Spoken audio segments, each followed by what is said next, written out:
dzīvē tev notiek pārāk daudz. Tev šķiet galva tev uzsprāgs. Tev visu laiku galvā griež zobrati 24 stundas diennaktī, un tev vēl bērns stāv un raustēs biksēm un prasa tēti. Tu nevari visu to izturēt. Tavai nervu sistēmai vienkārši nav kapacitātes, lai izturētu visu to stresu. Un tad agri vai vēlu tu eksplodē, tu uzsprāgst. Vai arī tu to nespēju izturēt, izliec ārā savādākā veidā. Tu iedzer, tu aizmirsties, tu vienkārši aizmūc no tām visām problēmām un tās pārāk lielās atbildības. Pat redzi, tas viss atgriežas pie tavas nervu sistēmas.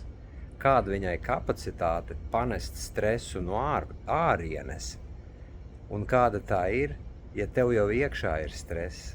Ja tevī iekšā jau ir 80% no tā stresa un trauksmes jau pa dzīvi, ja?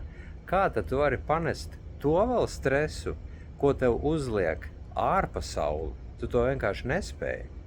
Kas ir jādara, ir jāatrod tās iekšējās trauksmes un stresa īstie cēloņi.